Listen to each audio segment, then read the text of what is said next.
This is Mitch, and welcome to the 1000houses.com podcast. I'm here with Raul Bolufe, and we are talking to him about, he's a young man, so I got to ask him his age, because it always kind of aggravates the hell out of me when these guys are like in their 20s and they're already hitting milestones that took me, I didn't pull my head out of my butt till I was about 34.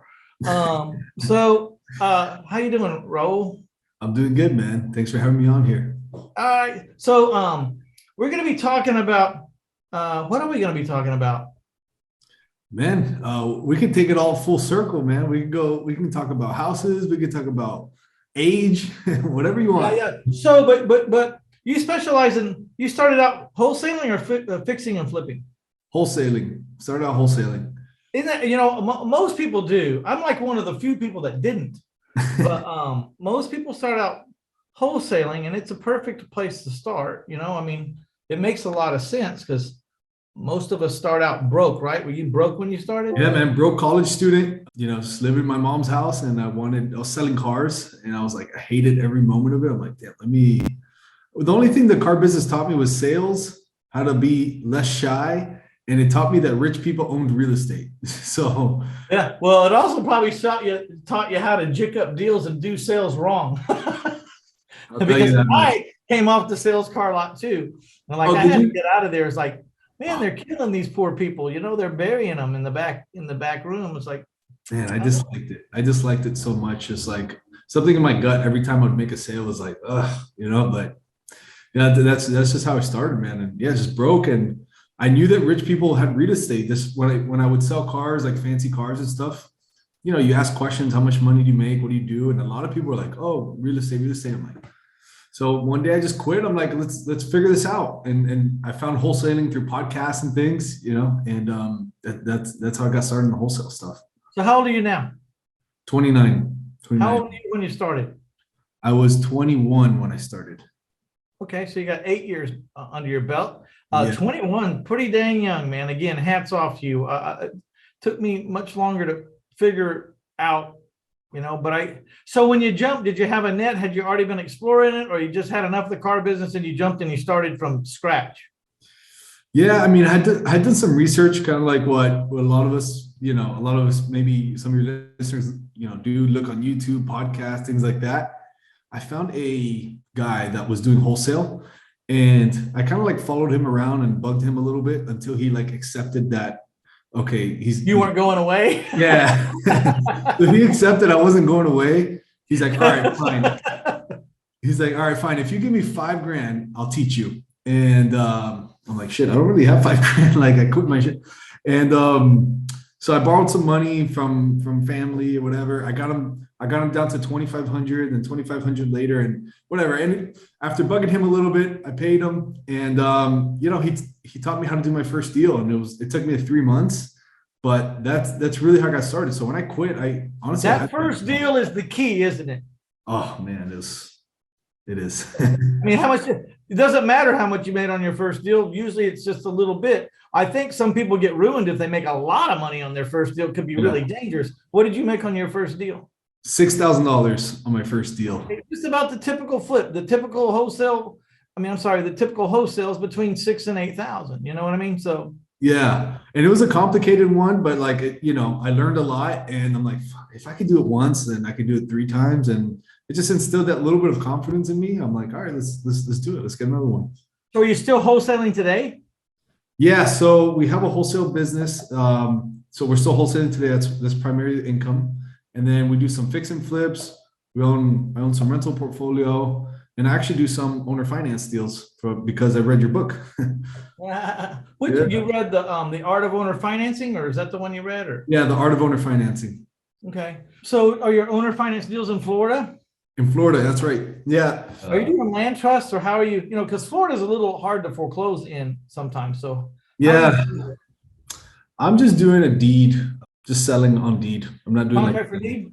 Yeah, contract for deed. I think the best thing in Florida is make sure you really research your people, make sure they're not litigious or don't have a big history of that. You know what I mean? Because you don't really want to foreclose on the wrong person in Florida. It might be a little hard, but there are ways to do it. I know people that are very successful there, And there are things that work, but a little different than Texas, where I'm from. Oh yeah. And by the way, Texas and Georgia have the same exact foreclosure laws. So Pretty simple to foreclose in those states, no? yeah, very simple. So it's a non-judicial. The problem with states like Florida or whatever is that they're a judicial foreclosure, so they got to go in front of a judge. And a lot of these judges are so liberal, it's like they just legislate from the bench. I mean, it's like, well, she just got divorced and she's pregnant. She has a little baby one, and like, so we're going to give her all. It's like, where does it say all that in the statute? It says if she's 30 days hasn't paid, she got to get the hell out of my house. I mean, what does all this stuff have to do with it?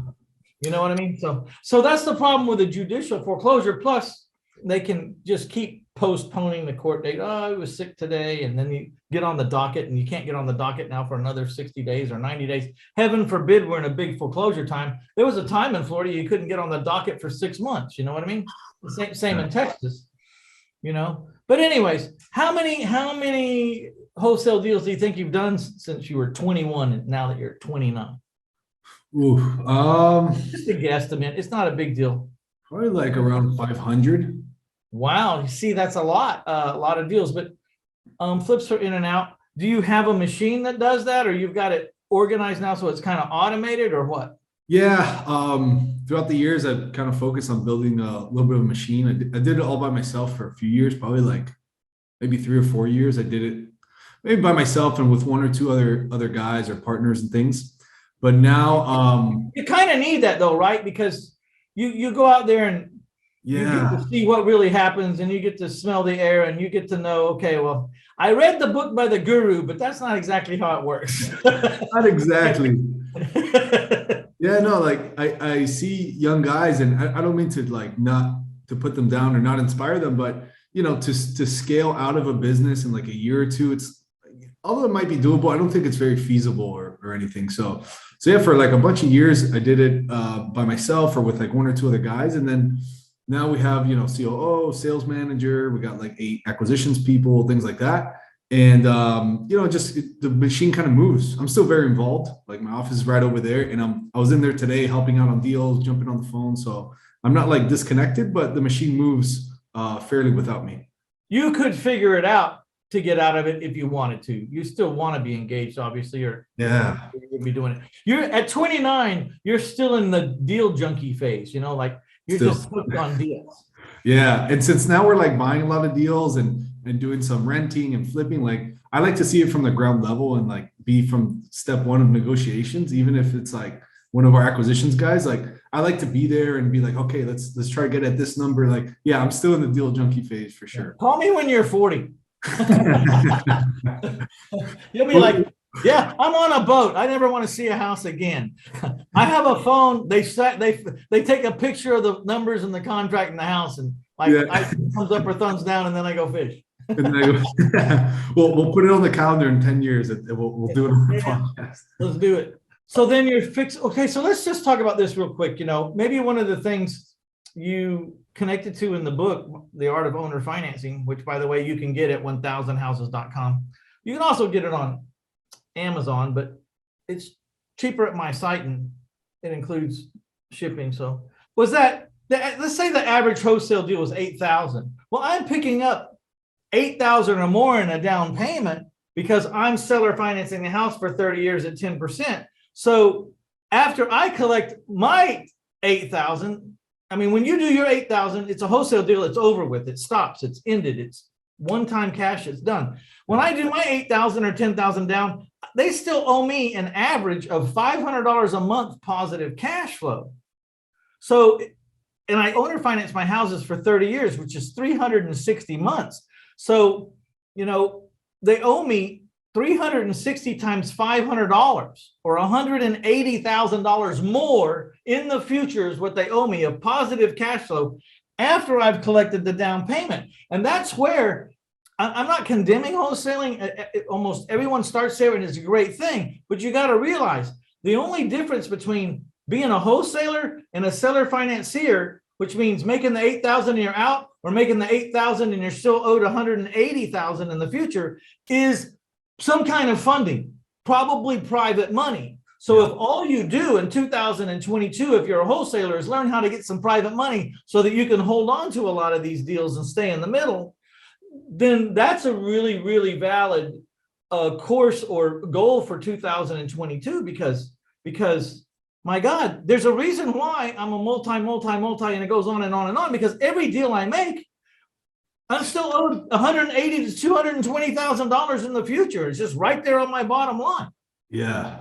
No, it's amazing. I mean, you hit on the head. I think, one of the things I've regret, I think all of us regret, is buying more, keeping more properties, right? And and that's typical too. Me too. When I was young, I was buying a house, I was putting it, I was selling it on paper, and I was selling the paper all in the same 30, 60 days. I was addicted to that big fat check. yeah.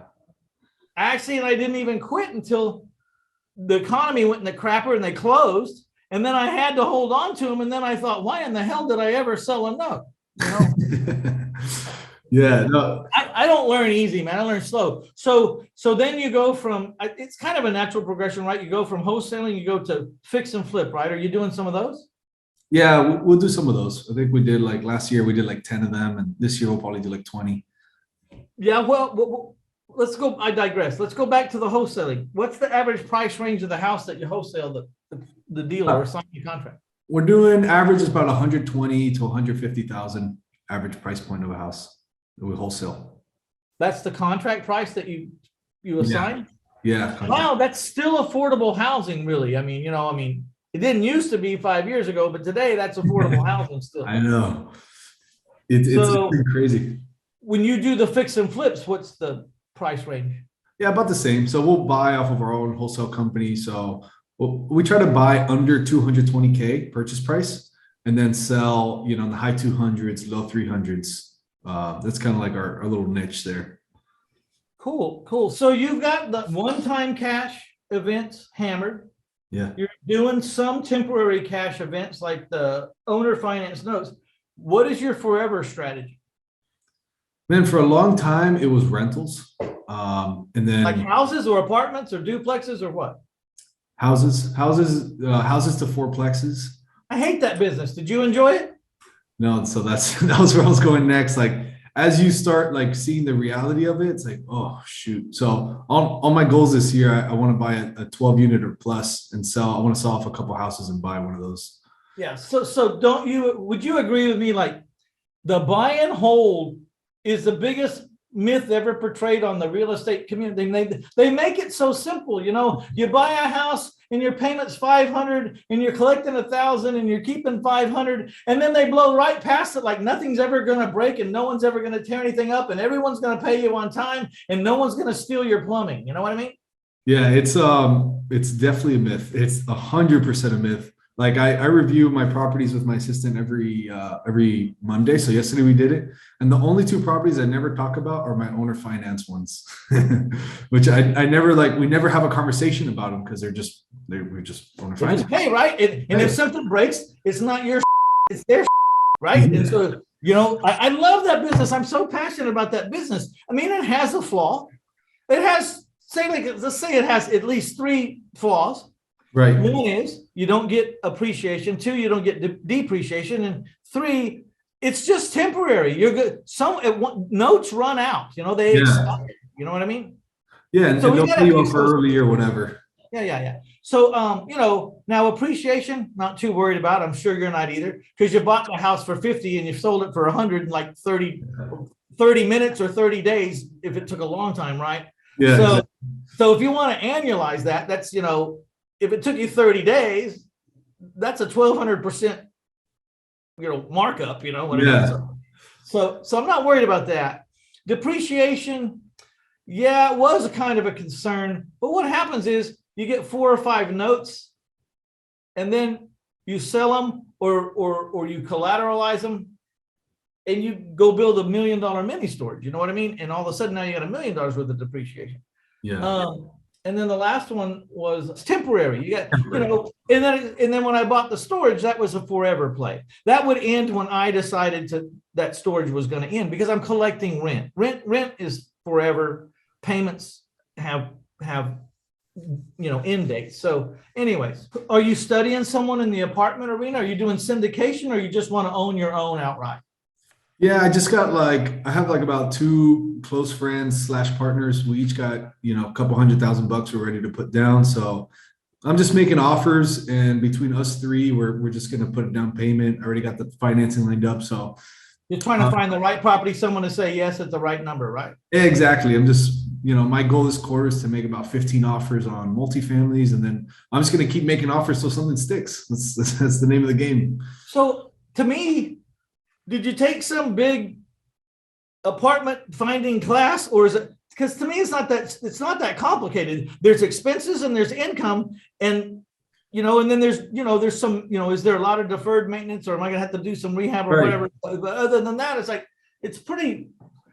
people would ask me about my storages. I chose to do boat and mini storages for my forever hold. And people go, hey, well, can you explain to me about how you size up a storage? I said, yeah, you take everything it costs and your debt service up against everything you make. And if you like the difference between those two numbers, you buy it.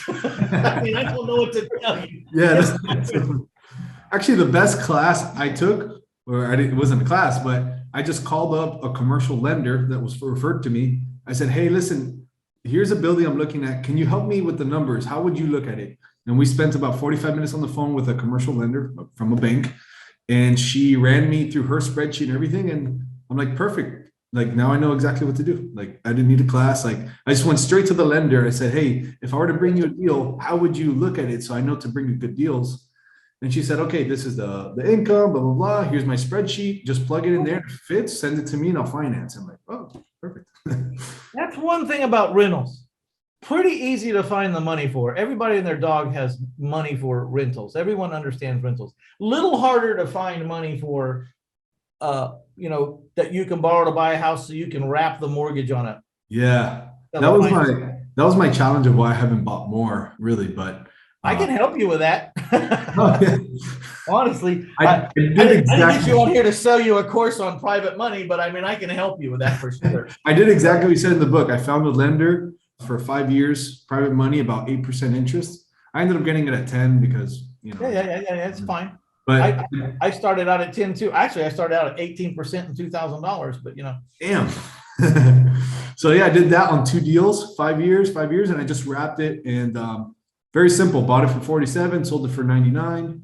Did that twice on 2 deals in Lakeland, Florida. And just that guy kind of ran out of cash. And then to find another guy with those terms has been challenging, but at the same time, I haven't really been looking too hard, to be honest. So yeah, you would have no problem. I make payments every day. I mean, every month on the first of every month on 26 million now that I have wrapped. I think my balance is owed to me is like 48 million. So it's not really a problem. But so you have a giveaway for the audience. You're not selling anything, which is kind of cool because we can just talk. Yeah. What is your giveaway about? So I'm giving away our contract that we use. We now wholesale nationwide. So we buy properties in about, I wouldn't say nationwide, but we're in about 10 states. So, if you're looking at this, and pretty much this contract works in almost every state. So if you're looking to, buy a house or something, you'll give you our off-market contract that we use. I'm putting together also our scripts that we use when we talk to sellers, a spreadsheet to analyze deals. So it's just kind of like a little starter kit. And if you guys are interested in analyzing deals, buying properties, your first, your next, I give that. So I want everyone to go to 1000houses.com/Bolufe. And I'm going to spell it for you. Bolufe. Yeah. Bolufe. Bolufe. And get over there, and that'll take you to the show notes. And in the show notes will be everything we're talking about here. And if we mention it, it's over there. You also have a podcast, right? That's right. What's the name of your podcast? It's called Flipping Miami. Flipping Miami. Yes. All right. So I'm going to put that over there in the show notes, but you heard that from the horse's mouth, Flipping Miami. What do you have to say to the 18, 19, 20, 21-year-olds that are out there right now that are, trying to find themselves and figure out what to do? Yeah. Well, I mean, at that age, looking back, it's probably the most beautiful time because typically you're very naive, as I was. And sometimes naive is bliss. So I would just say go for it. I mean, you really at 18, 19, 20, 21, even until you're probably like 25, whatever, you really have What like do you get to lose? you have nothing to lose. Like if you go out there and try to get a wholesale contract, or you go out there and try to get an owner finance note and people tell you no, and then you have no money. Well, man, just get a job until you have money, then go back and do it again. Like you really have like nothing to lose. So I would just like take what you want, like go out there and just make it happen. I know what you're going to do. You're going to go out there and you're going to get a bartending job, and then you're going to have that whole thing going on. And then you get in the morning when you finally get your butt out of bed. Now, I was always an early riser. If the sun was up, I was up. So if I worked till 2 or 3 in the morning, I just came up with the sun. I don't know why, but I always just came up with the sun. And, you go out there and you go to work and you go try to put it together until one day you don't need a bartending job. Yeah. Now at 20 or 21, you just may want to keep it anyways.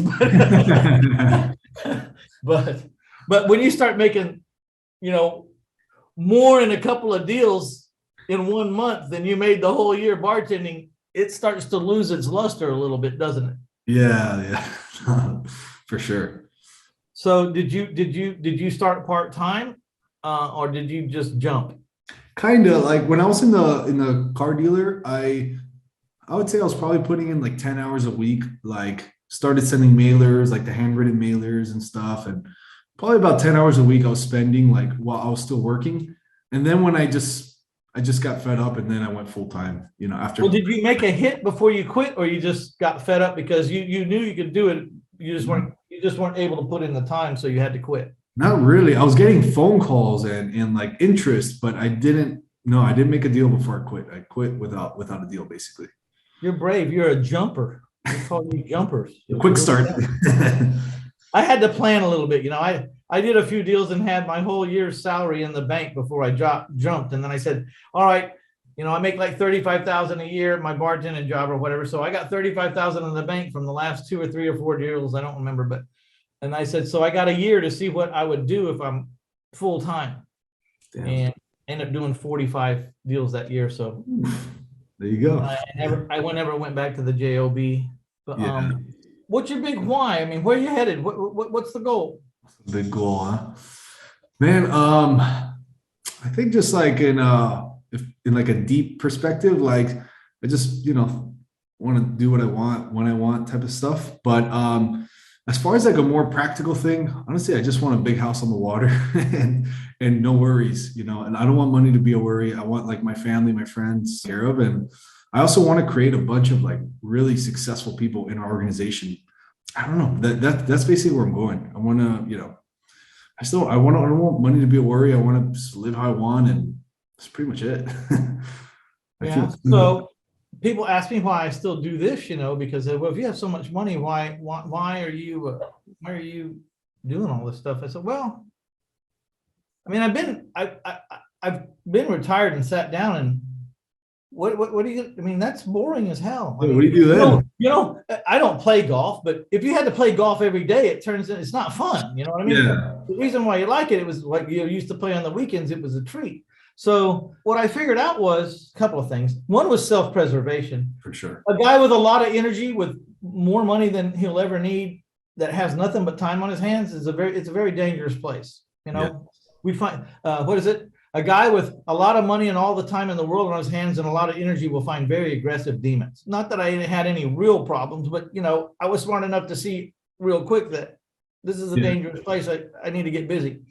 The other thing was, so what do I want to do? Well, I don't need more money. Not to say that I don't want more money, right? But so it's like, how can we help some people? Which was to your point. You want some people to come along for the ride too, not just you. Which is very admirable, and I like that you think that way. So what I found is I needed the emotional reward, not as much the financial, but I needed the emotional reward to know that I was changing people's lives, and that change was probably going to be forever, and it was going to affect a lot of people. It was going to affect their kids, their wife, and maybe even some relatives around them or whatever. It was going to be really dramatic. Yeah, no, I mean, probably the greatest feeling last year was that 2 of our people, for the first time ever, made personally over 150 grand because of our company. And like, I was like, started shaking and everything. I was like, wow, that's so amazing. Like, I know it's not all the money in the world, but going from 30 to 40. No. What were they making before? between 30 to 50,000 a year. Yeah. So 150 is a lot of money. That's life altering money. That's eye opening money. That's money that, now they can step out and go to a $3,000 seminar, or you know what I mean? You have a little room to start getting enlightened at a faster pace. I mean, let's face it, when you're making $30,000, I mean, you're so tight, you're worrying about $1 for gas. You know what I mean? Yeah. And, so I'm just really passionate about that. I mean, like, as far as like sellers and buyers, I want to help them the best I can, but maybe selfishly, I'm more passionate about my internal team, because I think the happier they are and the better we train them and the better they are, the better they're going to serve their clients, which is buyers and sellers. So I like to start from the inside out, and that really keeps me going. Like, if I can make a couple millionaires by the end of my career, like, I'll be thrilled. Oh, you're going to make a lot more than that. Believe me, you're going to make a lot more than that. You're just figuring it out. You're going to make a lot more than that. We looked at it more of, I like the customer aspect that you said. If they were happy, they'd be given good customer service. But we looked at it like how to build loyalty. So it was a great atmosphere. They made great money. And as they got to certain levels, they started becoming partners or starting buying into cash flow things with us. You know what I mean? Like you're talking about, so that we would stay together for decades. I see. Because if you make it 4 or 5 years with someone on the team, chances are you can make it 50 years. You work good together. The question is, they're probably going to leave if you don't let them mature into some cash flow with you. So I get them to form their LLC. We have my LLC. And then after 4 years, they can start partnering with us on deals, or they can bring the deal. I can put up the money and we take it over to my infrastructure and we put it in a servicing company or whatever. And we share it, but they got to bring the deal. I'll bring the money. And I feel good enough to bring the money and have them as a partner, because I've been with them for 4 years. If they had a flaw, I would know already. You know what I mean? Mm-hmm. If they were dishonest, I would know within 4 years. Right. And they probably wouldn't be around your ecosystem. No, they won't be around. Within 4 years, there's deals that don't go right. They hit gray areas, dark areas where we got to sit down and say, how are we going to handle this? I mean, you're due some money, I'm due some money, but this is all jacked up. Well, what's fair? And then you figure out that they're a fair team player. You know what I mean? You're fair and they're fair. And then you think, okay, these are people I can go with for life. I have 4 of them. Wow. I have 4 of them. 4 of them that have been with you for 4 years or more? Yes. Wow. That's amazing. Yeah, I'm old. Well, one's my partner's been with me 10 years. Wow. Never a crossways word, never a penny out of place, and we don't split hairs, we round things off. We don't worry about the small shit. You know what I mean? Like, $100 here or there. I'm not worried about that. I'm looking at the big picture. We're on the same goal. As to us, you got to take the one-time cash events and the temporary cash events, and we got to throw it all into a forever scenario. And we got to keep doing this forever scenario as aggressively as we can, so that one day we never have to do anything ever if we want to, but manage a management company, right? Yeah, which is easy compared to what we've been doing. You know what I mean? Like, really on and doing the shit. So that was the idea, and to have some young bucks that have the energy to do the heavy lifting as you start to mature into the sunset. You know what I mean? Like, I'm 60, my partner's 35, and then all the other guys are in their 20s. Oof, okay. No, that's good. I mean, like, it's funny. Like, I didn't think of it when I first started of how to do it, but like my COO, Lewis, he's been with me for like 3 years. And at the end of last year, I'm like, okay, let's start doing some deals together. Cause I just felt that he wanted to be a part of it, and he's never. If you don't, they'll leave. That's why attorneys have 17 people on the door, so-and-so and so-and-so and so-and-so and so-and-so. Because if they don't make that attorney a partner and start sharing in the bigger picture, then those people are going to go become competition and steal the clients. I see. Yeah. Kind of a short little brief overview of the whole thing. But the other thing is if you find some people you work together that have integrity, that are good at what they do, why the hell would they want to go start their own company and have to create everything that I've created, all the office and the staff and the people in the chair? And why would I want to start over and go try to find someone new to replace him? Yeah. and start, because I have thousands of hours. We have thousands of hours in these guys. They've matured into exactly our culture, the way we want it, and they fit great and they're happy there. If you let them go, I got to go find another guy to make all these things try to work. And it's not just, hey, I'm going to teach them how to buy and sell. They have to fit the culture. They have to fit the personalities in the office. They have to fit a lot of stuff that's not just, you know what I mean?